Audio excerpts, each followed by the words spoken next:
I'm sure you've all heard that famous expression of Winston Churchill, I'm only spontaneous when prepared in advance.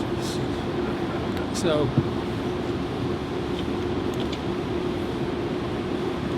first of all, thank you, Alan, and Peter Hines and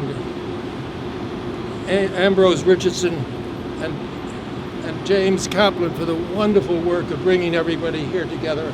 This is an amazing meeting.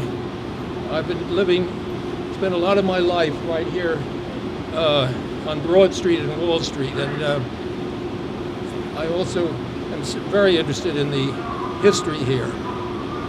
And thanks particularly to New York City Council member Margaret Chin. Margaret, we're so lucky to have you here with us today, and a very much respect to all the many distinguished speakers and guests here today. Whoops, I'm sorry.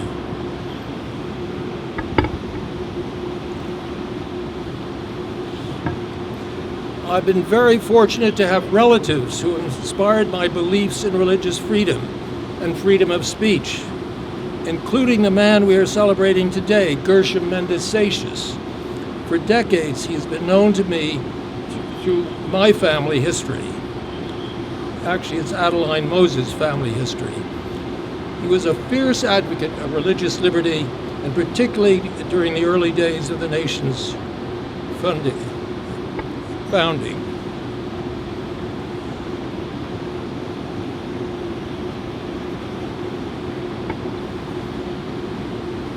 And on this occasion, I cannot help but recall my dearest uncle, Herbert Lehman, which some of you may have heard of.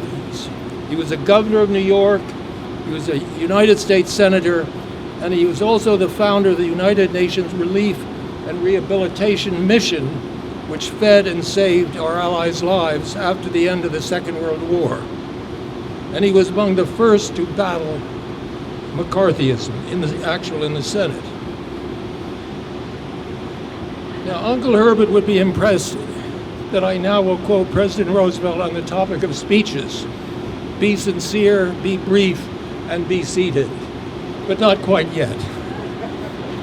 So in Roosevelt's spirit of both sincerity and brevity, I would like to leave you with one thought, which I hope will continue to ponder long after today.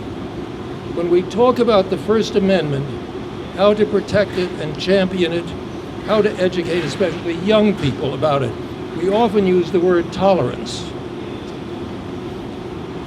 After a lifetime of doing what I could to further causes of religious freedom and battling anti-Semitism, I have found that we should strive for more than tolerance.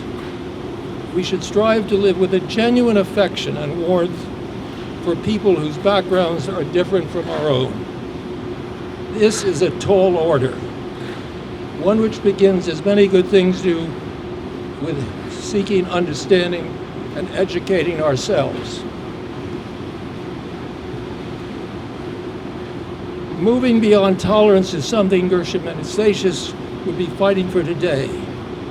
In my life, it is something I'm striving for, and I hope you all will too.